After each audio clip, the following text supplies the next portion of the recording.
What's up, guys? War here. Welcome back to the channel. So today we are bringing you a post nerf buffs, all the good things. We're bringing you a big updated tier list for Diablo 4 as far as the classes. And we're going to break this down into two parts. We're going to talk about leveling, and then we're going to talk about more of the end game because I've got to play both. I'm actually on my hardcore character at level 51, which is really cool. And you guys are going to hate it. This is the big disclaimer. You guys are going to hate some of these rankings. You guys really are. And some of you are going to love them, but I think all the points are pretty valid. Now, I do want to say, keep the comments clean, guys. Again, this is just my opinion based on what I've played and my experiences with the classes and just seeing how the builds are and how the process is for a lot of these classes throughout the leveling process all the way to level 100. So let's go ahead and cut right on over, guys, into our tier maker. Okay, we got the tier maker rocking right now. So let's break this down. First, we are going to do leveling. Okay, so 1 to 50, best classes for 1 to 50. So here we go. So guys, starting off, we got Druid in the C tier. Even though this is my favorite class so far in the game, as far as 1 to 50, Druid is very, very slow. The leveling process kind of sucks. However, I'm going to bump him one more point only because of the accessibility of Pulverize, how easy it is to assemble the build and codexes from the dungeons, and you can really have a lot of fun with this class. But before that happens, the Druid lacks serious mobility in the game, even though there's trample, and it's very slow, even though it's tanky. But the other big thing that it lacks is just overall damage. It's one of the actual lowest damage dealing classes in the game, especially 1 to 50. So Druid's in B tier for now. It was in C tier, but I'm bumping it to B tier because of the Pulverize and how easily accessible it is. Okay, next is Barbarian. Barbarian is also going to be in B tier. Okay, coming up, Barbarian also is very, very tanking. The leveling process is very, very slow. I'm really happy Demon is in here to just read me about this. But the leveling process for a Barbarian is pretty slow. Whirlwind is fantastic, but again, you require so much in the shouts and stuff. The also lack of mobility, besides cranking every single shout in the game.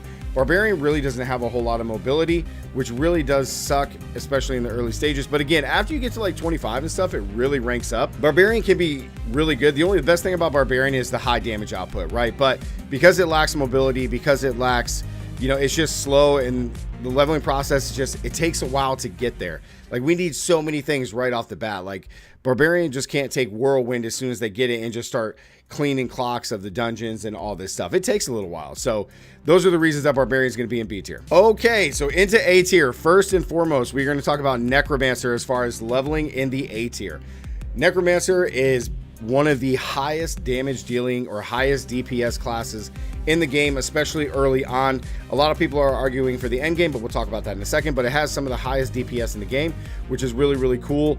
The minions are awesome for just some cannon fodder, but what really lacks the overall mobility and being squishy. So those are the two things that really suck for Necromancer. Now, aside Necromancer is going to be Sorcerer.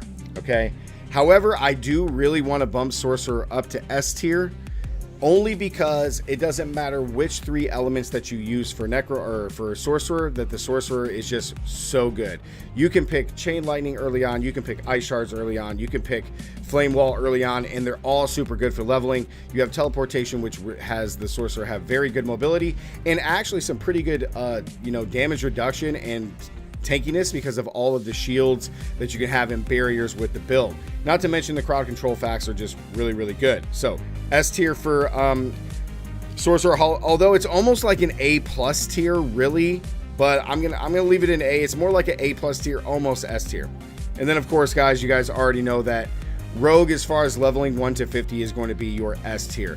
You're talking about the highest mobility character in the game. Nobody has more mobility than the Rogue, but arguably you could say Barbarian once all these shouts trigger and you have insane move speed that way. But Rogue has the highest mobility, has the highest DPS, especially 1 to 50, and it just dodges absolutely everything. You can fight at close range with Twisting Blades, fight at range with Pen Shot Barrage.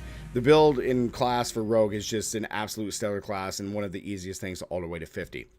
So guys, that is the tier list for 1 to 50. Now, let's go ahead and reset and let's break down 50 to 100. 50 to 100, guys, best classes, okay?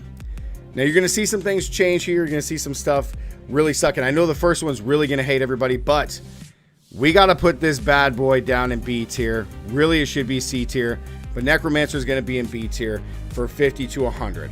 Okay, there's going to be a lot of arguments about these rankings. Please just keep it clean. Give me some good facts and feedback. It's awesome. So the reason that the Necromancer is down in B tier, this is as a whole as a class. Yes, Necromancer puts out some serious damage, but with all of the changes, the lack of support to the minions is really, really hurting. I haven't really seen anybody make a very solid minion build. If there is one, please let me know down in the comments, guys. I would love to check it out.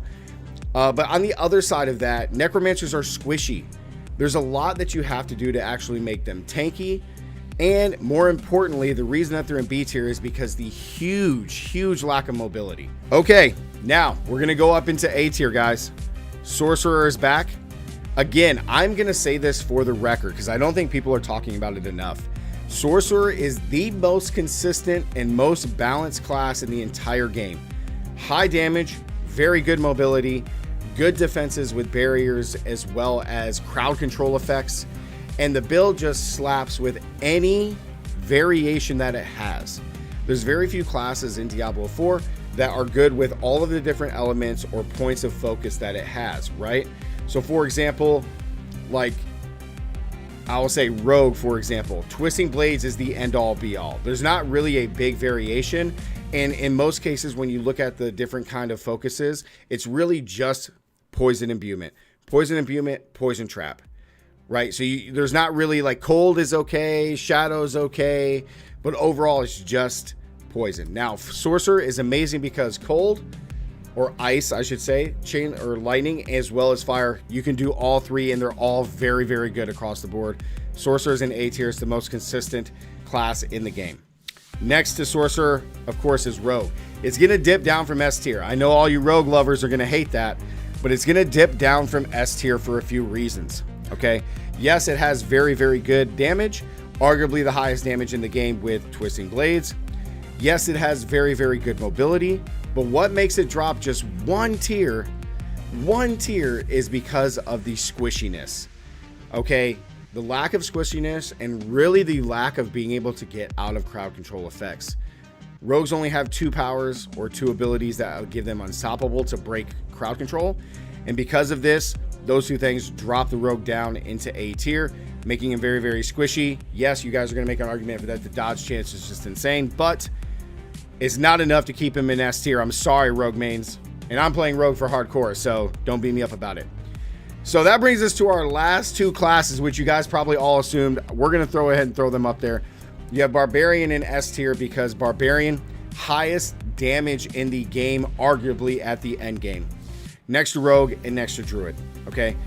This is critting with Hoda for 50 million, 80 million. I think it's 50 is the record, but it's absolutely insane. High mobility, super tanky once you get to the end game. 70 plus, the Barbarian is literally unstoppable. So Barbarian S tier. Right next to Barbarian, of course, is my favorite build in the game, or class so far in the game, is Druid. The variations of builds and styles that you can do with the Druid makes it so good. Tankiness is through the roof. Super high defenses, very high attack power, and also arguably the strongest build in the game was Stormwolf, which we have a video about that as well. So being able to play different variations and have all of them be super strong in the end game is just insane, considering how bad it is in the beginning stages of your leveling process. So with that said, guys, here is the 50 to 100 tier ranking list, and I really hope that you guys have enjoyed it. Again, guys, comment down below. Let me know if you agree, disagree with some of these rankings. You let me know. Of course, keep everything cool, calm, collected. Be fun, be safe, you know, be cool. But yeah, guys, like the video, comment down below. Let me know what you guys think. Subscribe if you guys are new. And as always, stay gaming, and I'll see you guys in the next one. Peace.